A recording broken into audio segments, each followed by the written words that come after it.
नमस्कार, मैं मनीष चौधरी अपने सहयोगी राजकिशोर पांडे के साथ फिर विस्थापन के मुद्दे को लेकर एक बार आपके सामने उपस्थित हुआ हूँ।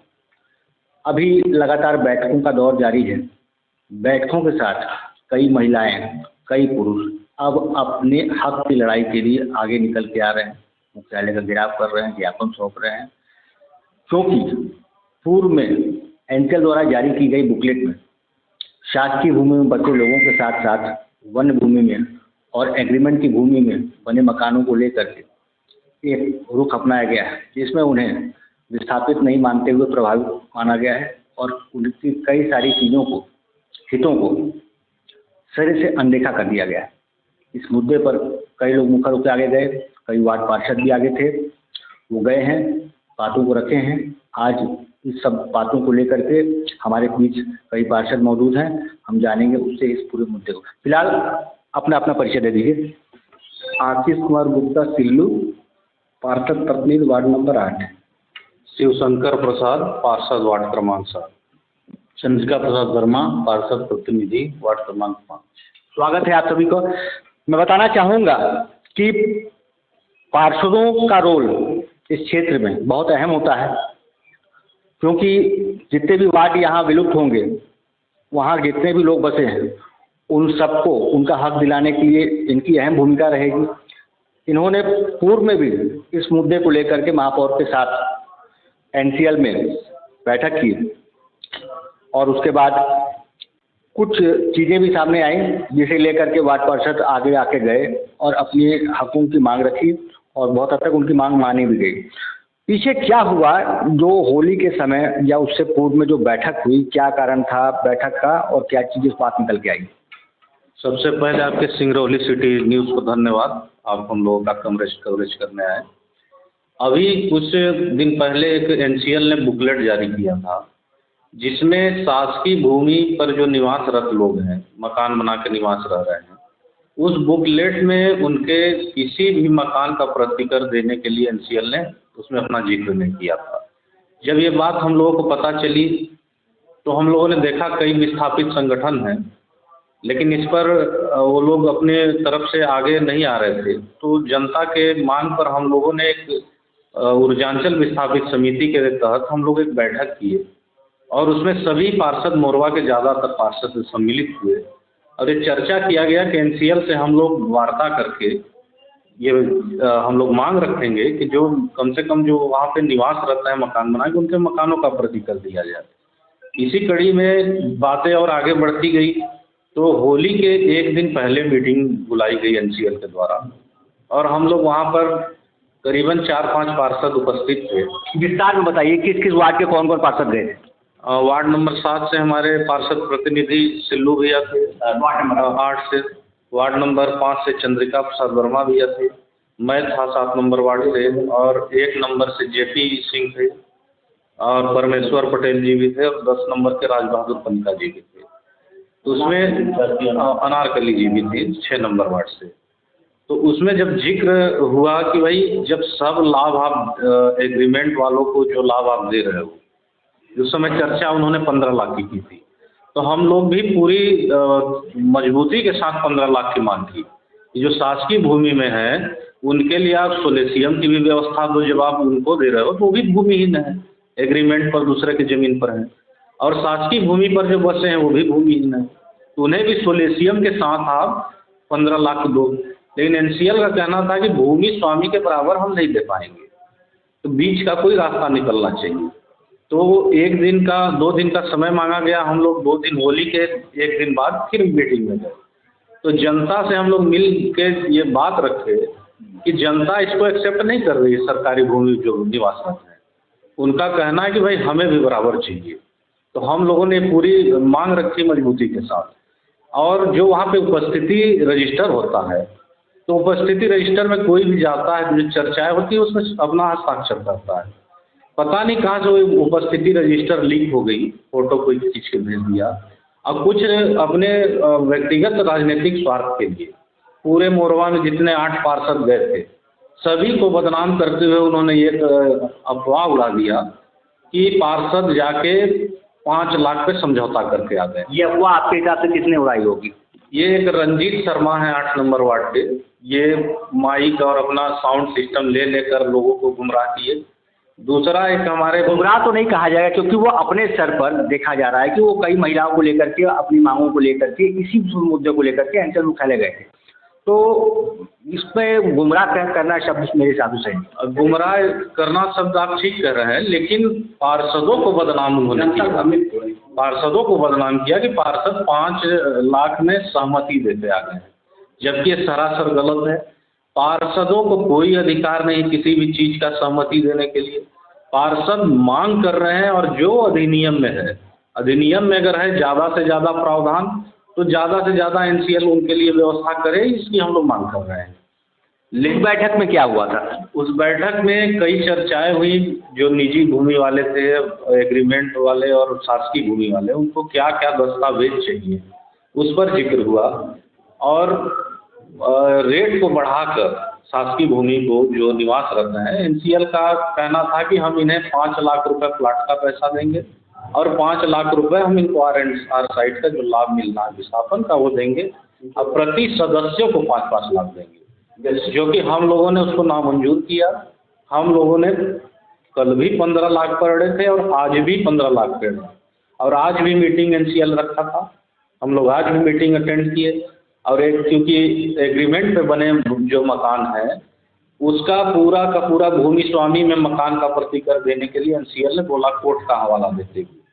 लेकिन हम लोगों ने उसमें कोई प्रावधान खोजते हुए हम लोगों ने उनसे आग्रह किया कि आप जितने भी एग्रीमेंट पे बने मकान हैं उनके मकान मालिकों के ही खाते में पैसा दें। और कहीं ना कहीं एनसीएल इसमें रास्ता निकाल रहा है, और शायद अगला अभी उनका बोर्ड का बैठक होना है, उसमें वो ये निर्णय आ जाएगा और एग्रीमेंट पर भी बने मकान जो हैं उनके मकान मालिकों को पैसा प्रतिकर उनके ही खाते में जाएगा। आज की बैठक में जो कुछ हुआ उसे आप विस्तार से बता पाएंगे कि जैसे कि आपका कहना है कि ये 5 लाख की अफवाह उड़ाई गई और इस चीज़ को आप लोग सिरे से नकार रहे हैं, परंतु आज जब आपकी बैठक हुई तो इसी सब मुद्दों को लेकर के आपने फिर आवाज़ उठाई कि नहीं, जो कोई भी यहाँ पे शासकीय भूमि बसे लोग हैं या वन भूमि बसे लोग हैं या एग्रीमेंट की ज़मीनों पर, उन्हें भी 15 लाख रुपए और बाकी सुविधाएं मिलनी चाहिए। इस पर आपकी चर्चा हुई आज? हाँ, बिल्कुल हुई है।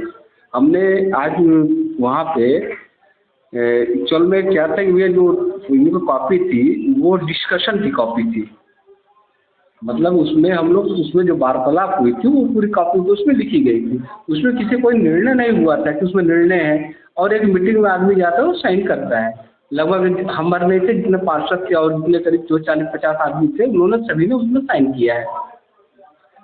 आज की मीटिंग जब हुई तो आज की मीटिंग जो थी वो लगभग इनके लिए थी, एग्रीमेंट वालों के लिए और उनके अनुबंध वाले, क्योंकि अनुबंध का जो वाले जो जमीन वालेदार है तो वो पैसा जो है वो भूमि स्वामी के खाते में जाए। तो हम लोगों ने एक बात बोला था, वो भूमि स्वामी के खाते में जाता है, ऐसा है जो आदमी बेचारा बना के रह रहा है, कल भूमि स्वामी के वो ना रहे या उसके बच्चे के लिए किसी का भी डिस्टर्ब हो जाता है तो पैसा तो उसको मिलेगा नहीं। वो तो न इधर कराएगा ना उधर, तो घर भी जाएगा, मतलब धर्म भी जाएगा और धन भी जाए और धर्म भी चला जाए। उससे बेटर कोई ऐसा रास्ता बीच का खोजिए कि वो पैसा जो है वो जो एग्रीमेंट में जो भवन बना के रह रहा है वो उनके खाते में चल जाए, वो उनको पैसा मिल जाए। तो उसमें बात आई सोलेशियम वाली, तो हमने बोला था सोलेशियम इनको भी दिया जा रहा है तो सोलेशियम हमारे सरकारी भूमि वाले को भी दिया जाए। तो आप एक नहीं होता है तो आप एक क्राइटेरिया बना लीजिए। क्राइटेरिया ये बना लीजिए सर कि हमारे जो केंद्र सरकार की है, राज्य सरकार है, ये हमारे यहाँ जितने मतलब एक प्रधानमंत्री आवास योजना के अंतर्गत 2 से 2.5 डिसमिल में तो मकान बनाने के लिए सबको दिया जाता है।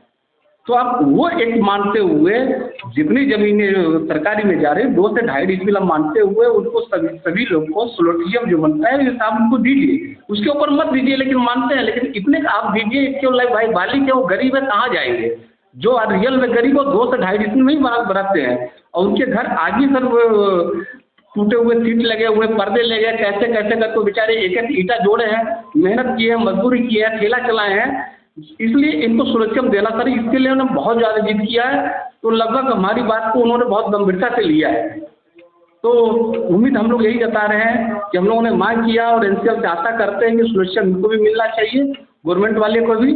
और जो बात रही प्लाट के बदले 15 लाख की, उसके लिए भी हम लोग इनसे बात किया कि सर जब सबको दे रहे हैं तो इनको भी दीजिए, हम लोग आपके 5 लाख पे राजी नहीं है, हम लोग को 15 लाख रुपए चाहिए, इससे नीचे हम बात नहीं करेंगे आपका।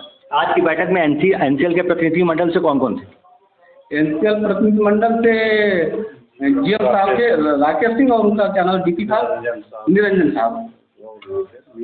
आज की वार्ता के बाद क्या आपको लगा कि आप लोग के पक्ष में कुछ आगे वो लोग सोचेंगे, करेंगे? नहीं, हमें तो लग रहा है, आशा है इस बात में कि जो हम लोगों ने बात रखी है, अपनी बात को हमने रखा है कायदे से, और ऐसा नहीं है कि बुकलेट निकल जाने के बाद रास्ता नहीं खुलेगा। अगर वो कहीं से गलत रहेगा तो उसका जवाब तो दिया जाएगा। चंद्रिका जी, आपसे जानना चाहूँगा कि जो अभी सोशल मीडिया पे जो कागज़ वायरल हो रहा है उसमें पेज में काफ़ी जगह खाली थी और नीचे से सारे जितने भी पार्षद गए थे उन्होंने साइन किया है, तो लोगों के मन में ये भय है कि भाई एनसीएल वाले कुछ भी उसमें लिख देंगे, खाली जगह तो पड़ी है, आप लोग खाली जगह छोड़ करके एकदम नीचे से साइन कर रहे हैं, तो लोगों के मन में तो ये बात है कि भाई एनसीएल बार बार अपनी बातों से मुँह करता है, तो वो कुछ भी कर सकता है भविष्य में, उसमें कुछ भी लिख देगा। तो ये क्या कारण था कि जगह छोड़ करके आप लोगों ने साइन किया? ये जगह छोड़ के साइन करने की बात नहीं थी सर। क्या था कि उन्होंने जब रजिस्टर हम लोगों के पास दिए तो दस्तखत नीचे से हुआ, और नीचे से जब ऊपर तक की होगा पूरा उसमें जो उसका फोटो दिया गया है वो पूरे का नहीं है, जबकि आधे लोगों का उसमें है, आधा का नाम नहीं है, वो पता नहीं कहाँ, वो पन्ना ही कहाँ कर दिया गया। तो वो खाली जगह थी, वहाँ स्लैश मार दिए होते ताकि एनसीएल कुछ और ना लिखे। बात आ गई है, हमारे कहने का तात्पर्य यही है, मेरा आपसे भी पूछने का तात्पर्य यही था कि भाई आपको क्या लग रहा है एनसीएल आपकी बातों को मानेगा? क्योंकि एनसीएल के लिए पूरे लोगों के मन में एक भ्रम की स्थिति बनी हुई है कि आज आपके साथ बैठक कर रहा है, कल वो क्या करेगा, कुछ कहा नहीं जाएगा। मेरी भी शुरू से ही मांग है, जिस प्रकार लोकसभा राज्यसभा की कार्रवाई होती है, जिस प्रकार से कोर्ट के ऑर्डर्स की कार्रवाई होती है, सब चीज़ लाइव दिखाया जाता है या लाइव छोड़ दीजिए, बाद में उसको चीज़ों को वायरल कर दिया जाता है कि ये बैठक में सारी चीज़ें हुई। एनसीएल वहाँ अंदर आप लोगों को फोटो तक नहीं खींचने देता है, तो ये पारदर्शिता नहीं हुई ना जनता के साथ किसी भी तरह से। क्या कहें जी, वो जो वहाँ साइन किया गया है वो नीचे से साइन किया गया, जहाँ ऊपर हमारे नाम तक आते आते हम पहले नंबर पे आ गए हैं, उसके बाद दूसरे पन्ने में लोग दस्तखत किए जिसका जिक्र इसमें नहीं है। तो लोगों के मन में ये सवाल आगे ना उठे, इसलिए बैठक के जो लबो लबाब है करने के बाद जो खाली जगह पड़ी है उसको आप स्लैश कर दिया कि बिल्कुल आप सही कह रहे हैं, लेकिन जो आज हम लोग गए थे उसको भी हम लोगों ने पढ़ा है, ऐसा कोई भी जिक्र नहीं है। और आज के जो रजिस्टर में हम लोगों ने पुनः से मांग किया है, अपने शासकीय भूमि पर बने जितने भी मकान मालिक हैं उनके लिए 15 लाख की मांग की और 16 CM की वो हम लोगों ने वहाँ पर अपना दर्ज कराया। चलिए, आपकी बात से मैं सहमत हूँ। आपने एक आरोप लगाया कि कुछ लोगों द्वारा, इससे जो रंजीत या कुछ अन्य लोगों का नाम लिया कि इनके द्वारा ये चीज़ों को वायरल किया गया और बदनाम करने की साजिश है यहाँ के पार्षदों की। वो जो कागज एनसीएल के पास था वो रंजीत के पास कैसे पहुंच जाएगा? वही हम लोग खुद नहीं समझ पाए। एक दिन बाद रंजीत गए थे, शायद कहीं रजिस्टर पा गए कि कौन फोटो खींच के वायरल कर दिया, हम लोग समझ नहीं पाए। आगे एनसीएल से आप लोग की बैठक कब होगी? अब देखिए, हम लोग को जो बैठक थी है तो आज हमारे ख्याल लगभग लगता है कि अब जो बनाएगा तो बोर्ड भेजेगा वो तो उनके बोर्ड की बैठक होगी। अब उसके बाद क्या होता है वहाँ से, फिर अगर वो हमारे पक्ष में देंगे तो ठीक है, तो उसके आगे हम फिर कार्रवाई करेंगे। अंत में क्षेत्र की जनता के लिए और अपने वार्ड वासियों के लिए आप लोग का क्या संदेश? वार्ड वासियों और क्षेत्र की जनता के लिए हम लोग का यही संदेश है कि हम लोग शुरू से लेकर अभी तक आपके हित की लड़ाई लड़ते आ रहे हैं, और आगे भी अगर एनसीएल आपके हितों के साथ छेड़छाड़ या आपका अहित करता है तो हम लोग पूरे पार्षद मिलकर एनसीएल से पूरी तरह से हम लोग लड़ाई लेने के लिए तैयार हैं, चाहे वो धरना प्रदर्शन के माध्यम से हो, चाहे वो न्यायालय के माध्यम से हो। हम लोग वचनबद्ध हैं, जनता किसी भी प्रकार के भ्रम में ना आए, हम लोग पूरी लड़ाई एड़ी चोटी लगा कर लड़ेंगे और उनके साथ। हम अपने मोरवा क्षेत्र की जनता से ये निवेदन करना चाहते हैं कि अगर किसी तरह की कोई बात उठती है तो हम पार्षद घर उनके घर के मेंबर हैं, किसी तरह की कोई बात होती है तो हमारा घर खुला हुआ है, हमारे सभी पार्षदों का घर खुला हुआ है, घर में आ जाए, बैठ के डिस्कशन कर लें और उनको हम लोग बताएंगे कि कहाँ से हम लोग क्या बात की है। किसी उलूल जुलूल की बातों में वो न फंसे, क्योंकि जनता बहुत भोली होती है। और आदमी को बहकाया जा सकता है। उनके साथ वही चीज़ हो रहा है कि जनता को बहका दिया जा रहा है। हमारी जनता मतलब भी इतनी जानती है कि हमारे पार्षद किस एंगल के और हमारे पार्षद हमारे बारे में क्या सोचते हैं। उनको इतना विश्वास है, लेकिन उनको भ्रमित कर दिया जा रहा है। इसलिए हम अपने जनता जनार्दन से ये गुजारिश करते हैं कि कभी भी किसी बात की कोई समस्या होती है तो हम पार्षदगण, जितने पार्षदगण हैं, किसी पार्षद के घर की जिससे आपको पढ़ता हूँ उनके पास चले जाइए या अपने वार्ड के पार्षद के पास चले जाइए और बैठ जाइए, बैठ के पूरी बात की समस्या को बताइए। हम लोग उनके साथ हैं कि हम जहाँ भी वो ज़रूरत है, अगर हम 15 मांगे हैं वो कोई 30 भी दिला देता है या आप 30 के लिए भी लड़ेंगे तो आपका पार्षद आपके साथ खड़ा मिलेगा। वार्ड पार्षद खड़े मिलेंगे। चंद्रिका जी, आप क्या कहना चाहेंगे? हम यही कहना चाहेंगे कि जनता भ्रमित न हो। जो भी बातें उन तक बताई जा रही हैं कि पार्षदों ने जाके सहमति जताई है या उन्होंने फैसला कर दिया है, तो पार्षद का इतना बड़ा पावर नहीं है कि पार्षद इतना बड़ा फैसला ले सकते हैं। हम लोगों ने मांग रखी है, फैसला लेने का अधिकार हमको नहीं है। इसलिए हम जनता जनार्दन से यही निवेदन करना चाहते हैं कि वो किसी भी बहकावे में न आए। उनको अगर किसी तरह की अगर समस्या होती है, किसी बात का उनको संदेह होता है, तो आके हम लोग से संपर्क करें, बात करें। हम लोग उन लोगों को संतुष्ट करेंगे और हम हमेशा अपनी जनता के साथ खड़े हैं और खड़े रहेंगे। अंत में जाते जाते एक सवाल सभी से, नगर निगम में अभी भी ये देखा जा रहा है कि 2024-2025 का टैक्स वसूला जा रहा है, जबकि फरवरी 9, 2024 से ही एनसीएल द्वारा सेक्शन 9 लगा दिया गया था। अब क्या मोरवा की जनता को नगर निगम को टैक्स देना उचित है कि ये टैक्स नगर निगम को एनसीएल से वसूलना चाहिए? देखिए, पहली बात तो बताया मनीष भाई साहब, नगर निगम जो संस्था है जो खुद कमाती है और अपने डिपार्टमेंट को खर्च करती है। अगर नगर निगम टैक्स नहीं लेगी तो हमारे जो सफाई कर्मी हैं टैक्स नहीं लेगी, ये अलग, ये मुद्दा ही नहीं है। जब सेक्शन 9 लग गया, लोगों के अधिकार छिन गए, वो अपनी मकान में कोई भी चीज़ बना नहीं सकते, कंस्ट्रक्शन नहीं कर सकते, कुछ का डेवलपमेंट नहीं कर सकते। ये टैक्स नगर निगम एनसीएल से क्यों नहीं वसूलता? अब इसके बारे में देखिए, नगर निगम से हम लोग को जो जानकारी, अपने जो स्वविवेक है, हम अपने बोलना चाह रहे हैं कि भाई हमारे नगर निगम से हम लोग सुविधा देते हैं। अगर एनसीएल देने को तैयार हो जाती है फिर हम एनसीएल से ले लेंगे। 24,000 करोड़ रुपए, ये कोई छोटी अमाउंट नहीं होती है। और 300 रुपए का कोयले में अधिभार, ये जो एनसीएल लगाया है यहाँ पे, और जितना भी यहाँ डिले हो रहा है, आपको नहीं लगता है कि आयुक्त महोदय से बात करते हुए एनसीएल के साथ बैठक रखे इस चीज़ों को वहाँ से वसूला जाए? आपको आपका सही कहना है और हम लोग इस पर विचार करके कमिश्नर साहब से मिलेंगे और यहाँ के जनता का जो टैक्स वसूला जा रहा है इस पर रोक लगाने की बात करेंगे। और एनसीएल क्योंकि हमारा सब कुछ अधिग्रहण कर चुका है, तो बिल्कुल आपका कहना जायज़ है कि एनसीएल से वसूला जाए। चलिए, ये थे हमारे साथ तीनों पार्षद जिन्होंने बेबाकी से अपनी बात रखी, जिन सब मुद्दों पे लोगों को यहाँ पे अफवाह पे बता दिया कि ये पूरी तरह से कोरी अफवाह है। 5 लाख में कहीं कोई बात नहीं हुई है, कहीं किसी चीज़ पे साइन करके नहीं आई है। बैठक हुई थी, बैठक के नीचे वहाँ पे जो भी बैठक में बातें निकल के आई थी उसी पर साइन हुआ है। ये इनके पास पूरा पावर नहीं है, फिर भी क्षेत्र की जनता के लिए लड़ते आए हैं और आगे भी लड़ते रहेंगे। नमस्कार।